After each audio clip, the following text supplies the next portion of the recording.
Hello students, very good morning. आज एक नया चैप्टर लेके आए हैं, बहुत ही मोस्ट इम्पोर्टेंट, जिसका नाम है किरचॉफ के नियम तथा वैद्युत परिपथ।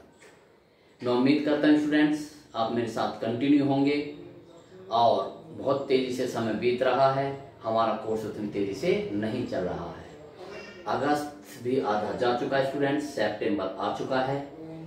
अब देखिए स्टूडेंट्स, हम बहुत तेजी से बढ़ाएंगे, तो इसलिए जो इस बच्चों ने सब्सक्राइब नहीं किया है सब्सक्राइब कर लीजिए, सारी वीडियोज के नोट्स बना लीजिए, सारी वीडियोज के नंबर 1 नंबर 2 करके अपने नोट्स बनाइए, कोई भी वीडियो स्टूडेंट्स से मिस ना हो। ठीक है स्टूडेंट्स, तो देखिए स्टार्ट करते हैं।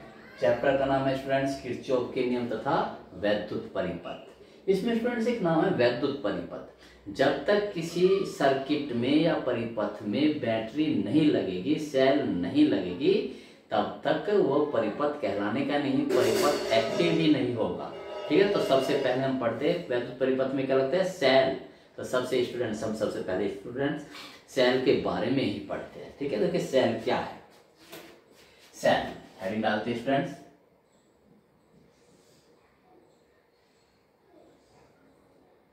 सेल, ठीक है, देखिए सेल समझ लीजिए सेल क्या है। मैं बना के दिखा तो वास्तविकता देखिए, एक ही बर्तन होता है, ठीक है, इसमें कोई विद्युत अपघटय विलयन भरा होता है, विद्युत अपघटय विलयन,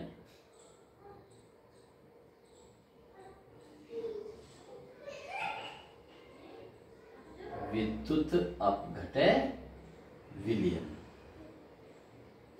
विद्युत अपघटय विलयन कौन से विलयन होते हैं स्टूडेंट्स? ये विद्युत अपघटय विलयन की एक विशेषता होती है स्टूडेंट, जैसे इसमें विद्युत प्रवाहित होती है या आवेश प्रवाहित होती है तो ये अपने आयनों में टूट जाता है। जैसे हमारी बैटरी है, जो हमारे घरों में बैटरी लगी रहती है, उसमें विद्युत अपघटय विलयन होता है H2SO4, जिसे हम साधारण सी भाषा में तेजाब कह देते हैं, H2SO4। जब इसमें विद्युत प्रवाहित हो जाती है तो ये स्टूडेंट्स H+SO4 आयन में टूट जाते हैं, यानी कि हाइड्रोजन प्लस अपने आयनों में टूट जाते हैं। ठीक है ना, हमारा यहाँ पर उद्देश्य पढ़ना नहीं है, हम तो यहाँ पर केवल स्टूडेंट्स क्या देख रहे हैं कि सेल क्या होते हैं। तो सेल में कोई विद्युत अपघटय विलयन भरा होता है। विद्युत अपघटय विलयन की क्या विशेषता है? जब उसमें विद्युत प्रवाहित करते हैं तो वह अपने आयतन में टूट जाता है। इसमें 2 रॉड होती है, 2 इलेक्ट्रोड, इन्हें क्या बोलते हैं? इलेक्ट्रोड। इसमें एक धन इलेक्ट्रोड होता है और एक ऋण इलेक्ट्रोड होता है। जो धन इलेक्ट्रोड होता है स्टूडेंट्स, उसे एनोड भी कह देते हैं कभी कभी, और इसे कैथोड भी कह देते हैं। लेकिन हम यहाँ कैथोड और एनोड यूज नहीं करते, हम यहाँ केवल प्लस इलेक्ट्रोड, धनात्मक इलेक्ट्रोड और ऋणात्मक इलेक्ट्रोड यूज करते हैं। ठीक है स्टूडेंट्स, ये जो सामने आपके सामने स्थित है ये एक सेल है। ठीक है स्टूडेंट्स, तो देखिए सेल, और जैसे ही मैं इसको इसमें एक बैटरी जोड़ता हूँ, कोई तार जोड़ देता हूँ। देखिए ये लीजिए, एक मैंने क्या जोड़ दिया स्टूडेंट्स, एक बल्ब जोड़ दिया मैंने इसमें, ये लीजिए, ठीक है, एक बल्ब जोड़ दिया, एक ही बल्ब जोड़ दिया इसमें, तो ये बल्ब जलने लगता है स्टूडेंट्स। ठीक है, तो ये बल्ब, तो क्यों जला ये बल्ब स्टूडेंट? इसमें कौन सी ऊर्जा है? बैटरी में कौन सी ऊर्जा होती है? रासायनिक ऊर्जा, रासायनिक ऊर्जा, रसायन भरा होता है स्टूडेंट्स इसमें, और ये रासायनिक ऊर्जा इन तार के माध्यम से किस में कन्वर्ट हो जाती है? विद्युत ऊर्जा में। ठीक है, तो बल्ब जलने लगता है। तो ठीक है स्टूडेंट्स, तो इस सेल का क्या कार्य है? इस सेल का ये कार्य है कि वो परिपथ में आवेश को निरंतर प्रवाहित करने के लिए ऊर्जा प्रदान करता है। कहाँ से? अपनी रसायन ऊर्जा से। ठीक है, तो सेल क्या है स्टूडेंट्स? सेल एक ऐसी युक्ति है जो किसी परिपथ में आवेश को प्रवाहित करने के लिए निरंतर ऊर्जा देती रहती है। ठीक है स्टूडेंट्स, तो देखिए हम पढ़ते हैं इसमें स्टूडेंट्स, तो सेल क्या है, तो सेल के बारे में पढ़ते हैं स्टूडेंट्स। सेल बिल्कुल ऐसे एक क्या पढ़ेंगे स्टूडेंट्स आप, सेल के बारे में एक ये क्या पढ़ेंगे, बिल्कुल जैसे मैं कह रहा हूं ऐसे स्टूडेंट्स आप इसे नोट करते रहेंगे। तो देखिए सेल एक ऐसी युक्ति है, सेल एक ऐसी युक्ति है, उपाय है ना, एक ऐसा सिस्टम है, एक निकाय है जो कि किसी परिपथ में जो कि किसी परिपथ में आवेश को प्रवाहित करने के लिए, आवेश को निरंतर प्रवाहित करने के लिए, निरंतर प्रवाहित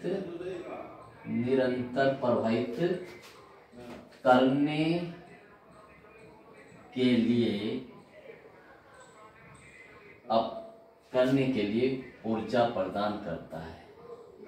रासायनिक ऊर्जा को खर्च कर, है ना, करने के लिए ऊर्जा प्रदान करता है, ऊर्जा प्रदान करता है। ठीक है, ऊर्जा प्रदान करता है, जो कि किस में करता है, अर्थात देखिए स्टूडेंट्स, अर्थात रासायनिक ऊर्जा को वैद्युत ऊर्जा में बदलता है। ठीक है स्टूडेंट्स, देखिए आगे बस ये देखिए स्टूडेंट्स, इसमें क्या दो इलेक्ट्रोड होते हैं, कोई लिखने की जरूरत नहीं स्टूडेंट, और एक विद्युत अपघटन विलयन भरा होता है। ये चित्र बना लेंगे आप।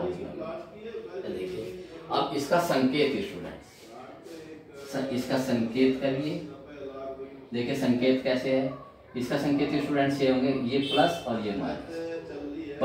प्लस वाले को बड़ा बनाएंगे और जो ऋण इलेक्ट्रोड है इसे माइनस बनाएंगे। ठीक है स्टूडेंट, और इसका एक स्टूडेंट्स आंतरिक प्रतिरोध भी होता है, यानी कि जो विद्युत अपघटन विलयन है ये भी धारा के मार्ग में रुकावट डालता है। जिस प्रकार से कोई तार डालते हैं ऐसे ये विलयन भी डालता है।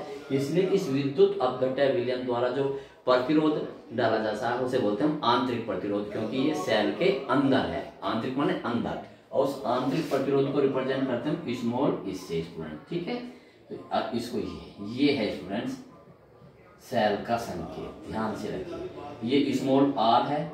इस सेल का क्या होता है स्टूडेंट्स, विद्युत वाहक बल होता है। उस विद्युत वाहक बल को हम किससे रिप्रेजेंट करते हैं, ई से, है ना। कितने वोल्टेज की बैटरी है ये, तो ये इसको हम ये है ये। तो स्टूडेंट इस विद्युत वाहक बल की दिशा किधर से किधर की होती है, माइनस से प्लस की ओर, और इसको ई क्या है, विद्युत वाहक बल। ई है सेल का विद्युत वाहक बल, बिल्कुल जैसे मैं कर रहा हूं स्टूडेंट्स ऐसे ही। और ये है सेल का आंतरिक प्रतिरोध, सेल का आंतरिक प्रतिरोध। ठीक है स्टूडेंट्स, तो ये सेल के बारे में हमें पढ़ा। ठीक है, अगर हम सेल के कॉम्बिनेशन को हम बैटरी कहते हैं, मैं ये भी लिख देता हूं स्टूडेंट्स। बैटरी क्या होती है, देखो बैटरी विषय होगा ना, बैटरी क्या, सेलों के समूह को बैटरी कहते हैं। सेलों के संयोजन को बैटरी कहते हैं। हर चीज की नॉलेज ऑपरेट कीजिए स्टूडेंट्स। जितने अपने अंदर नॉलेज आप फिलअप करेंगे उतनी आपके अंदर पावर फिलअप होगी। तो देखिए अगर मैं बैटरी, ये देखिए स्टूडेंट, ये बैटरी क्या है, ये बैटरी का संकेत। ठीक है, अब हम इसमें स्टूडेंट्स क्या पढ़ेंगे, सेल का विद्युत वाहक बल तथा सेल का टर्मिनल विभवांतर। ठीक है, उससे हमें कितना प्राप्त होता है। तो ठीक है स्टूडेंट्स, आगे बढ़ते हैं। ठीक है, तो देखिए स्टूडेंट्स, एक बहुत ही मोस्ट इंपॉर्टेंट क्वेश्चन, बहुत ही मोस्ट इंपॉर्टेंट।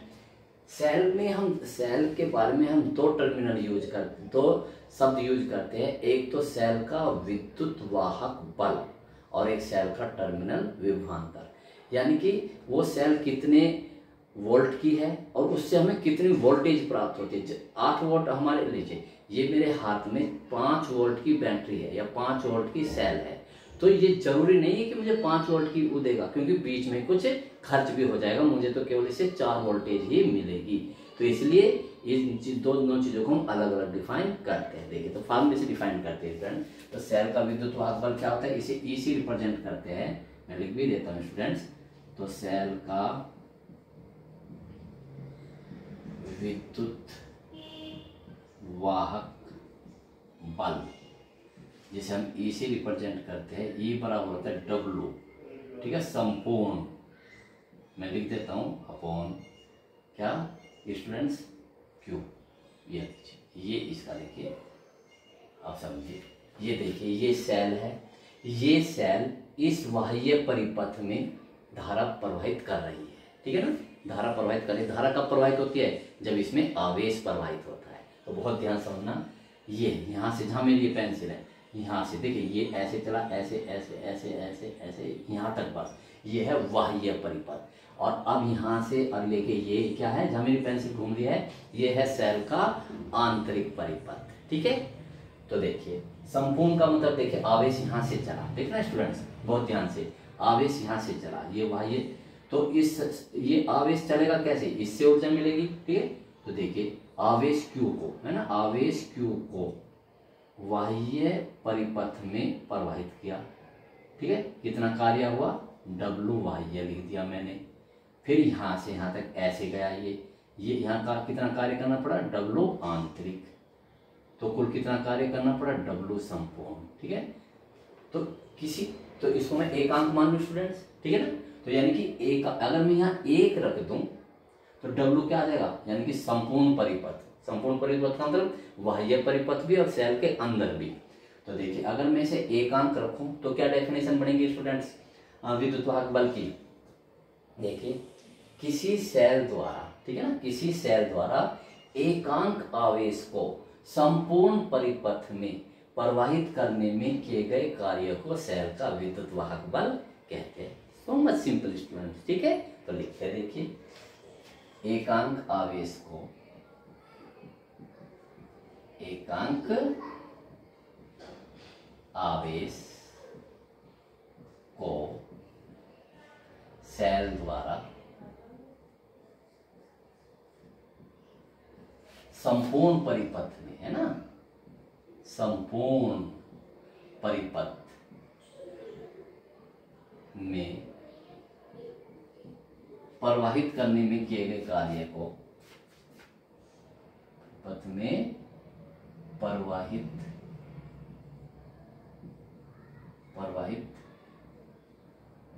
करने में किए गए कार्य को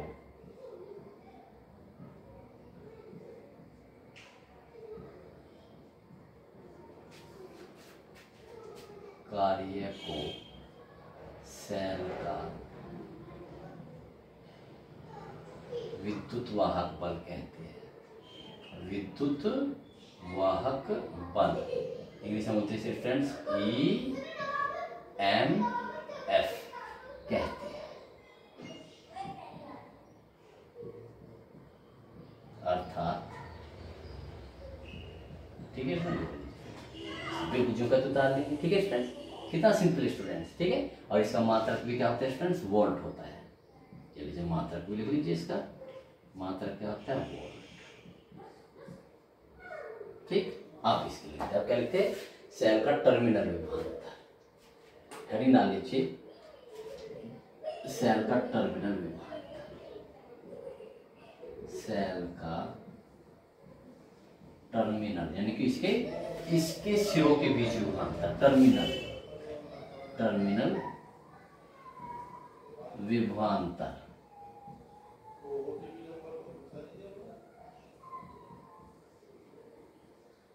ठीक, सेल का टर्मिनल विभवांतर। तो इसके बारे में लिखते हैं स्टूडेंट, देखिए देखो खुद ही समझ, देखिए इसके बारे में क्या, आप देखिए इसका मैं माध्य लिखता हूं, सेल का विभवांतर क्या होता है, सेल का टर्मिनल विभवांतर,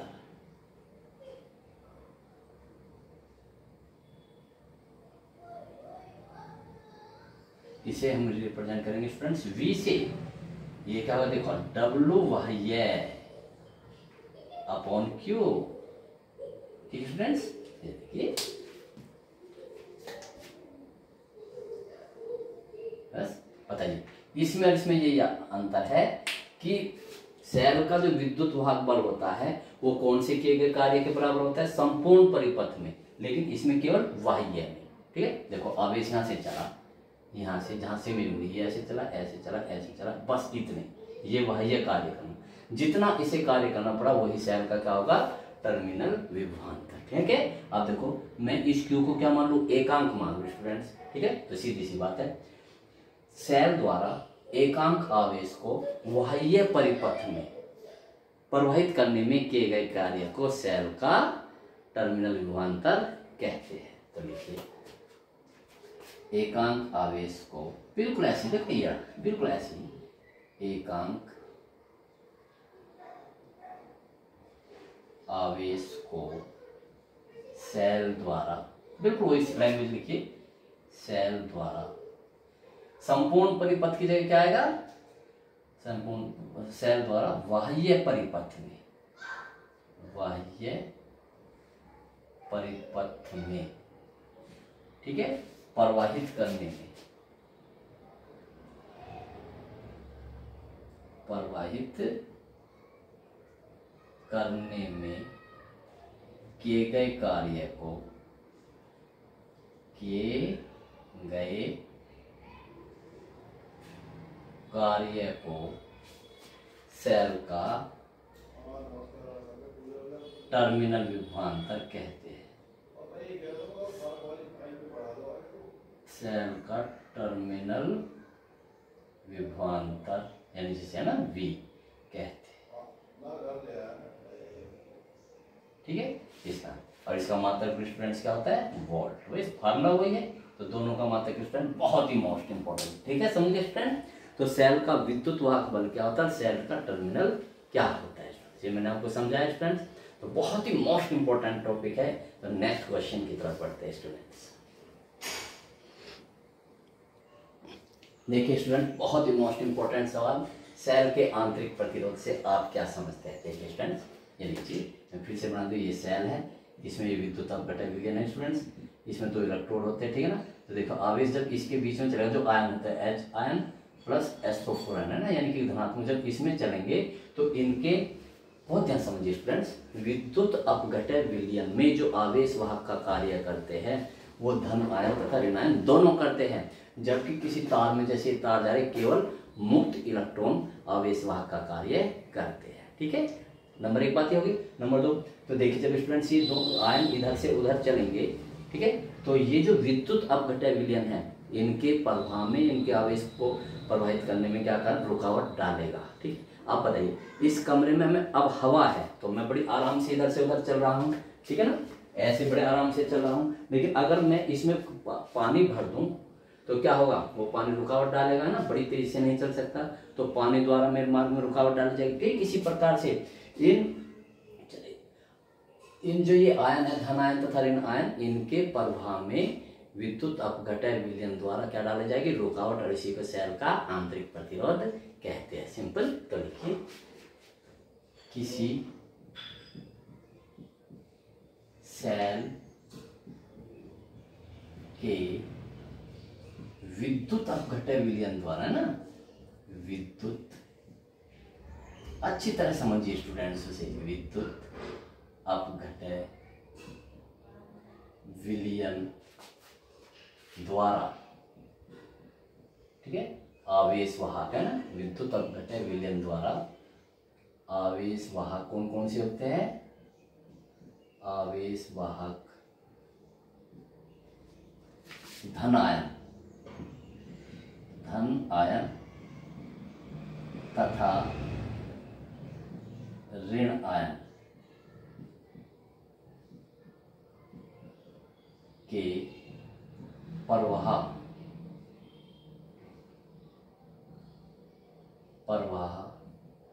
में डाली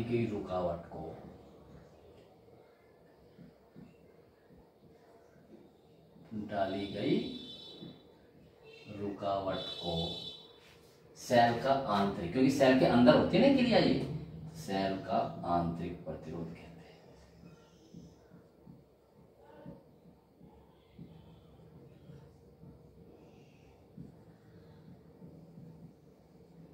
आंतरिक प्रतिरोध जिसे स्मॉल r से कहते हैं, आंतरिक प्रतिरोध R कहते हैं। ठीक है, अब यह आंतरिक प्रतिरोध जो है निम्न बातों पर निर्भर करता है। ये ज्यादा मोस्ट इंपॉर्टेंट है स्टूडेंट्स, सेल का आंतरिक प्रतिरोध निम्न बातों पर निर्भर करता है। सेल का आंतरिक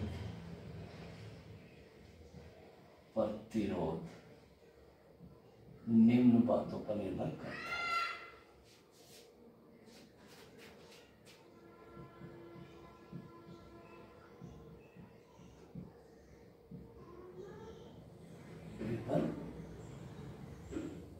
करता है, ठीक है। नंबर 1 देखिए, आप ही बताइए, खुद ही सोचिए, आप अगर इस कमरे में चलेंगे तो आपके पानी भर रहा है तो किन किन उस पर डिपेंड करता है। नंबर 1 तो इस दीवार से इस दीवार की जितनी ज़्यादा दूरी होगी उतनी ज़्यादा आपको थकान होगी, यानी कि उतनी ज़्यादा रुकावट डालेगा। तो यानी कि ये प्लेट है स्टूडेंट्स, सेल की प्लेटों के बीच की दूरी की क्या होती है, समानुपाती होती है। नंबर 1 सेल की प्लेटों के बीच की, बहुत ही मोस्ट इंपॉर्टेंट चैप्टर स्टूडेंट, बिल्कुल मिस मत करना, बिल्कुल भी। 5 या 6 नंबर का आपको, बट कभी तो 8 नंबर के इसमें से आता है, बहुत ही मोस्ट इंपॉर्टेंट। बीच की दूरी के व्युत्क्रमानुपाती होता है, सॉरी बीच की दूरी के समानुपाती होता है।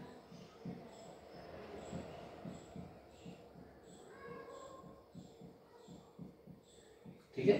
नंबर 2 देखिए स्टूडेंट्स, नंबर 2 क्या है, ये जो डूबी हुई क्षेत्रफल है, बस इतना डूबा हुआ ना, आपने देखा होगा बैटरी में हम क्या डालते हैं, पानी डालते हैं, जिससे कि उसकी जो प्लेटें डूबी रहे, ठीक है ना। तो उसकी प्लेटों के डूबे हुए क्षेत्रफल के व्युत्क्रमानुपाती होता है। सेल की प्लेटों के डूबे हुए क्षेत्रफल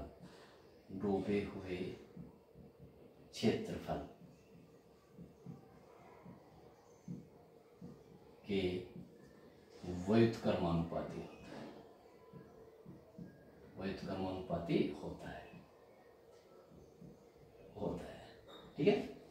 व्युत्क्रमानुपाती स्टूडेंट्स होता है। आप ऐसे समझिए इस बात को, देखिए हम ऐसे चल रहे हैं स्टूडेंट्स, ठीक है ना, जितना ज़्यादा हमें स्पेस मिलेगा इससे निकलने के लिए उतना जल्दी से हम इससे निकल जाएंगे। तो ऐसे ठीक इस प्रकार से जितना ये डूबा हुआ क्षेत्रफल होगा प्लेट, देखो अब इतना डूबा हुआ क्षेत्रफल है तो जल्दी जल्दी यहाँ पर क्या आएंगे, आवेश आएंगे, उन्हें ज़्यादा जगह मिलेगी यहाँ पर, है ना, आने के लिए, तो ये जल्दी से आ जाएंगे। अगर यहाँ कम समय, मान लीजिए इतनी डूबी हुई थी स्टूडेंट, तो इसे कम समय मिलता, आयन तो उतने ही होते, आयन कितने, मान लीजिए 100 आयन है तो 100 इतनी से स्पेस में आते, ठीक है। तो जितना ज़्यादा डूबा हुआ क्षेत्रफल होगा उतना ही कम व्युत्क्रमानुपाती है ना, उतना ही कम उसमें वैद्युत प्रतिरोध होगा। एक सीधी सी बात है, इसकी सांद्रता के समानुपाती होता है। सांद्रता मतलब गाढ़ापन, जितना गाढ़ा होगा उतना इसमें वैद्युत प्रतिरोध अधिक होगा, इसलिए इसे हम डायलूट रखते हैं। इसलिए आप बैटरी में बीच बीच में क्या डालते हैं स्टूडेंट्स, पानी डालते रहते हैं, उसे डायलूट करने के लिए, हल्का करने के लिए। तो देखिए नंबर 3 विद्युत अपघटन सेल के, है ना, ऐसे लिख लो, सेल के विद्युत अपघटन विलयन की सांद्रता के समानुपाती होता है।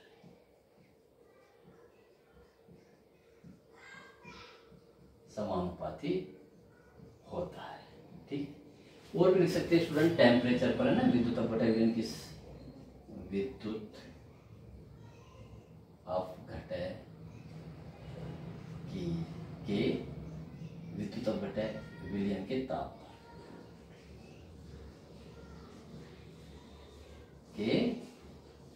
तापमान बस ऐसे निर्भर करता है। बहुत मोस्ट इंपॉर्टेंट है, सेल का आंतरिक प्रतिरोध किन बातों पर निर्भर करता है, ये अलग से सवाल पूछते हैं, बहुत मोस्ट इंपॉर्टेंट, ठीक है स्टूडेंट्स।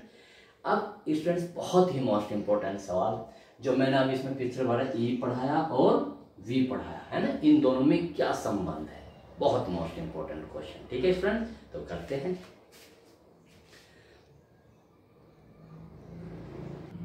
तो देखिए स्टूडेंट्स, बहुत ही मोस्ट इंपॉर्टेंट सवाल, देखिए। तो इसमें जब इस सवाल को आप करेंगे कॉपी में तो ये चित्र बनाएंगे, ये लीजिए, ये मैं एक क्या ले रहा स्टूडेंट्स, ये लीजिए, ये हमें एक सेल बना रहा है ना, ये देखिए, इसमें ये क्या है स्टूडेंट्स,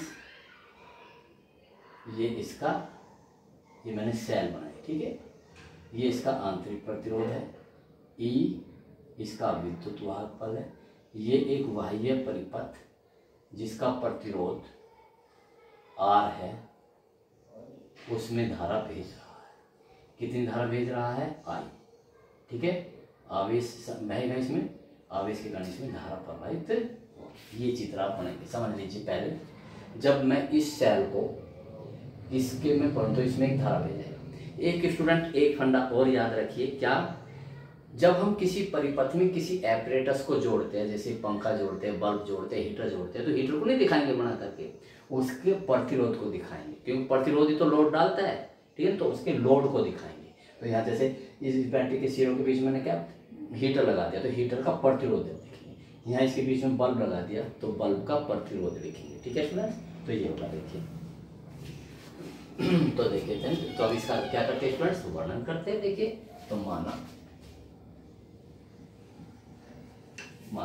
किसी सेल का विद्युत वाहक बल ई तथा, है ना, आंतरिक प्रतिरोध आर है। आंतरिक बहुत आसान है स्टूडेंट्स, मेरे तरीके से आप करेंगे। आंतरिक प्रतिरोध आर है, जो कि बाह्य परिपथ सब बोलेंगे स्टूडेंट, जो कि बाह्य परिपथ में, ठीक है, बाह्य परिपथ में आवेश Q को, देखना स्टूडेंट्स, आवेश Q को t समय में प्रवाहित करता है, t समय में प्रवाहित करता है।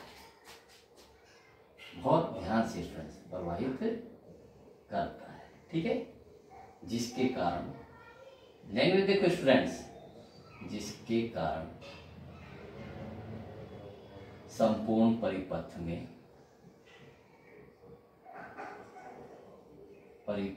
में धारा I equal to Q upon T, ठीक है, Q अपॉन T प्रवाहित होने लगती है। अंडरलाइन कर लीजिए, प्रवाहित होने लगती है भाई, आवेश प्रवाहित है ना, प्रवाहित होने लगती है। लैंग्वेज देखिए स्टूडेंट्स, लगती है, बट ठीक है, क्या चीज है, बाह्य परिपथ का प्रतिरोध आर है, बाह्य परिपथ का प्रतिरोध आर, सिंपल स्टूडेंट्स, ठीक है, ये लीजिए, ठीक, कितने इजी तरीके से मैं इसे कराता हूँ। ये इसकी लैंग्वेज लिख दी हमने, ठीक है।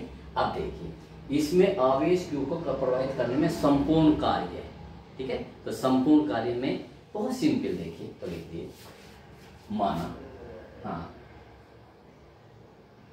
माना आवेश Q को t समय तक प्रवाहित करने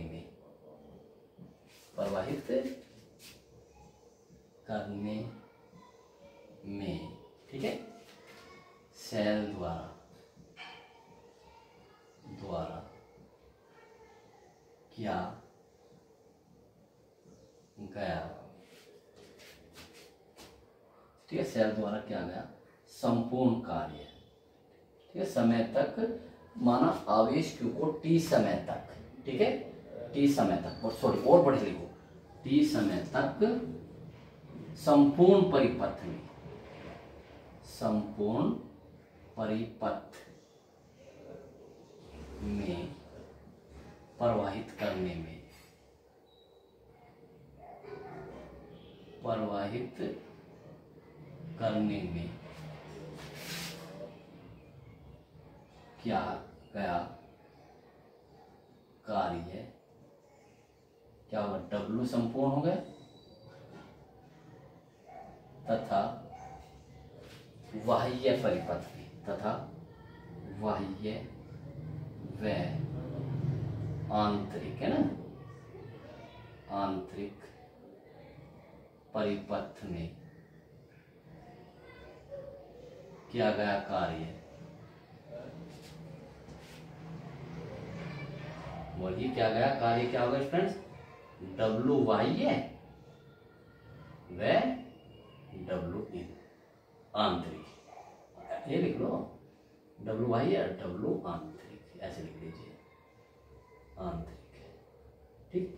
तब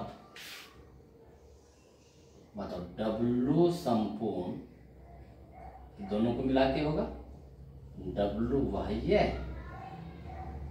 प्लस W आंतरिक, ठीक है स्टूडेंट, इक्वेशन नंबर 1। अब देखना स्टूडेंट्स, ठीक है, इक्वेशन नंबर 1। अब हमें किस किस की वैल्यू चाहिए सर, W संपूर्ण की चाहिए, W बाह्य की चाहिए, W आंतरिक चाहिए, इसमें सब में वैल्यू रख देंगे तो वैल्यू आ जाएगा, ठीक है। तो किसकी परिभाषा से स्टूडेंट्स, एक बार तो हम सेल के किस किस के बीच में संबंध स्थापित कर रहे हैं हम, एक तो सेल का विद्युत वाहक बल की परिभाषा, एक सेल के विभवांतर से, और एक यहाँ पर लगा देंगे ओम का नियम, दैट्स ऑल, ठीक है। तो देखिए सेल के विद्युत वाहक बल की परिभाषा से, ठीक है ना, सेल के विद्युत वाहक बल की परिभाषा से बताइए क्या स्टूडेंट परिभाषा, sorry E is equal to W क्या था, संपूर्ण अपॉन Q, इससे हमें क्या निकला, W संपूर्ण निकालिए। तो स्टूडेंट क्या है W संपूर्ण, कितना आसान, देखिए स्टूडेंट्स, E Q, और यहां से Q की वैल्यू रख दीजिए, IT हो जाएगा, तो लीजिए E इंटू आई इंटू टी, ये आ गया W संपूर्ण। ऐसे ही हम क्या निकाले अब, किसके, सेल के टर्मिनल विभवांतर से, सेल के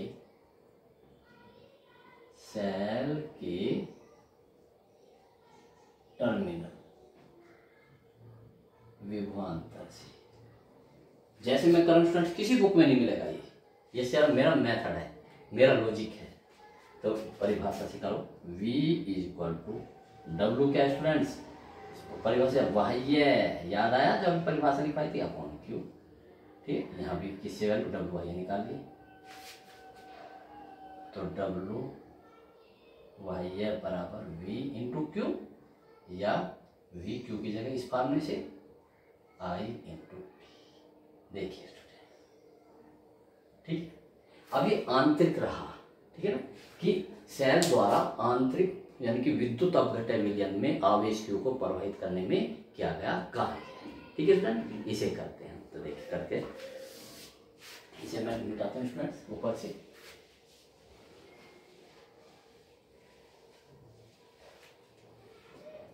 ठीक है ना। तो देखिए सेल के आंतरिक, बजाय लो सेल के विद्युत अपघटय विलयन में, विलयन यानी आंतरिक है ना, आंतरिक है ना, आंतरिक परिपथ, बहुत क्लियर स्टूडेंट, सेल के विद्युत अपघटय विलयन को तो हम आंतरिक परिपथ बोलेंगे, सेल के विद्युत अपघटय में आंतरिक परिपथ में आवेश Q को T समय तक प्रवाहित करने में क्या गया कार्य, को T समय तक प्रवाहित करने में क्या गया कार्य, करने में क्या गया कार्य, ठीक है स्टूडेंट्स, क्या गया कार्य, कैसे निकालेंगे स्टूडेंट्स, क्या गया कार्य, देखिए उसके विभवांतर के, उससे है ना, इसके सिरों के बीच के विभवांतर से। मैंने डेफिनेशन लिखी थी, ठीक है स्टूडेंट, ठीक है। तो इसके आंतरिक प्रतिरोध के सिरों के बीच विभवांतर है ना, आंतरिक प्रतिरोध के, इसको किससे लिखेंगे, सिरों के विभवांतर से। बताओ क्या क्या फॉर्मूला था students, V equal to W आंतरिक अपॉन Q, है ना। बस तो W आंतरिक निकाल लीजिए स्टूडेंट्स। तो देखिए W